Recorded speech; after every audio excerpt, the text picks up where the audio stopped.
राजा किसको कहते हैं?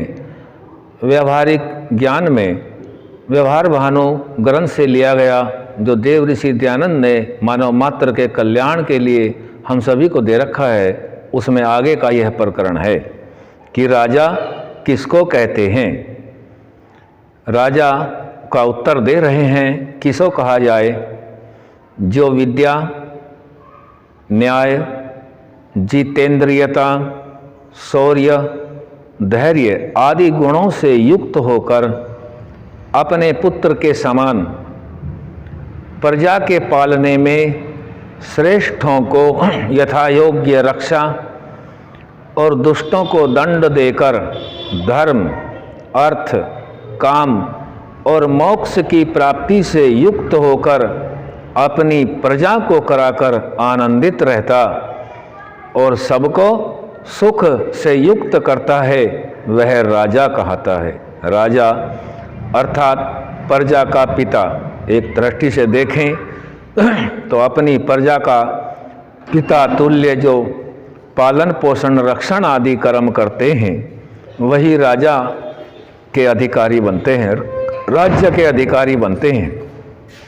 जो विद्या अर्थात जो दी हुई शिक्षा को धार्मिकता से जोड़ करके ज्ञान कराते हैं, पाठशालाएं चलाते हैं, विद्वान, योग्य, धर्मात्मा, जितेंद्रिय आदि से युक्त जो वहाँ आचार्य होते हैं और विद्या का कार्य करते हैं। न्याय, कोई पक्षपात कर्म नहीं करते, सर्वथा चाहे अपना ही पुत्रवत कोई न्याय के आगे आए तो उसके साथ न्याय ही किया जाए, वहाँ कोई भेदभाव न रखा जाए। जितेंद्रियता, अपनी इंद्रियों को संयम में रख करके जितेंद्रियता होना, किसी भी विषय में लोलुपता न होना। अपना शौर्य को चमकाना और धैर्य, किसी के बहकावे न आकर धर्मयुक्त कार्य को धैर्य से रखना आदि गुणों से युक्त जो होता है और अपने पुत्र के समान प्रजा का पालन करता है, वही राजा कहलाने का अधिकारी होता है। जो प्रजा के पालने में जो श्रेष्ठ हैं, धर्मात्मा है, जितेंद्रिय, पुरुषार्थी आदि सर्वगुण संपन्न है, उनकी यथायोग्य रक्षा करता है। और जो दुष्ट हैं, चोर, डाकू आदि व्याभिचारी, जितने भी दुष्ट कर्म करने वाले हैं, उनको यथायोग्य दंड दे करके अपने राज्य में धर्म की, अर्थ की, काम और मोक्ष की प्राप्ति से युक्त होता है और अपनी प्रजा को भी उनसे युक्त कराता है।